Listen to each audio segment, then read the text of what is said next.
Selamat pagi Bapak Ibu Guru dan teman-teman semua. Puji Tuhan kita masih diberi anugerah dan keselamatan dari Tuhan.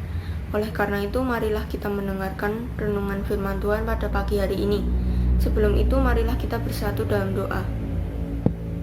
Tuhan, terima kasih atas penyertaan-Mu dan perlindungan-Mu dari malam tadi sampai detik ini. Tuhan, sekarang kami akan mendengarkan firman-Mu. Tuhan tolong bimbing kami dan sertai kami dalam memahami firman-Mu yang akan disampaikan. Terima kasih Tuhan Yesus. Kami sudah berdoa dan mengucap syukur. Haleluya. Amin. Judul renungan pada pagi hari ini adalah Hitunglah berkat-Mu satu persatu. Natsnya diambil dari Mazmur 107 ayat 1. Bersyukurlah kepada Tuhan sebab Ia baik, bahwasannya untuk selama-lamanya kasih setianya. Orang-orang sering mengeluh, berkata bahwa menjadi orang kaya itu enak, punya barang-barang yang bagus, sedangkan ia tidak punya.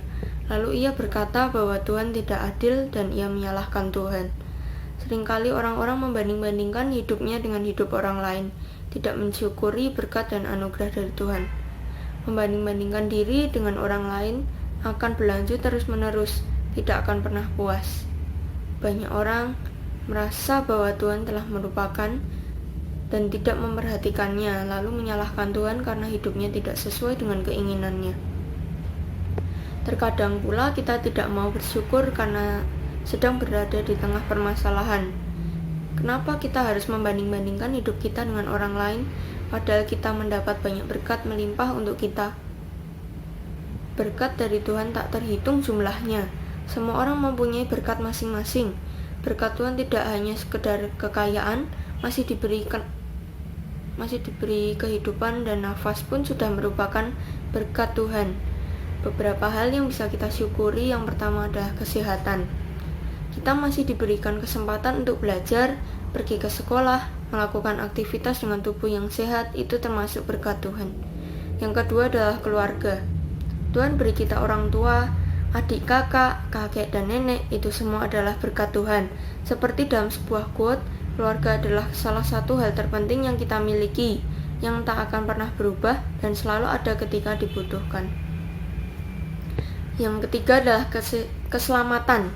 Keselamatan dari Tuhan adalah hadiah yang terbesar, yang walaupun hal-hal lain di sekitar kita mengecewakan, tapi janji keselamatan dari Tuhan membuat hidup kita penuh harapan. Keselamatan maksudnya adalah hidup yang kekal bersama Bapa di surga, untuk kita yang percaya dan menerima Tuhan Yesus sebagai juru selamat. Renungan pada pagi ini mengingatkan agar kita tidak lupa untuk bersyukur dalam suka maupun duka. Janganlah kita menyalahkan Tuhan atas semua masalah kita. Marilah kita selalu mengucap syukur dalam segala hal dan tidak iri terhadap orang lain. Amin. Mari kita berdoa. Terima kasih Tuhan atas firman-Mu yang sudah disampaikan pada pagi hari ini. Kami diingatkan untuk selalu bersyukur setiap saat. Kami tidak lagi ingin membanding-bandingkan hidup kami dengan hidup orang lain, karena kami yakin dan percaya Engkau sudah menyediakan berkat yang melimpah bagi kami. Tuhan, sebentar kami akan melanjutkan aktivitas kami. Tuhan tolong sertai dan lindungi kami dalam melakukan aktivitas kami, supaya semua aktivitas kami hari ini berjalan dengan lancar. Terima kasih Tuhan Yesus. Hanya dalam nama-Mu kami berdoa. Haleluya. Amin. Sekian renungan firman Tuhan pada pagi hari ini. Selamat beraktivitas. Tuhan Yesus memberkati.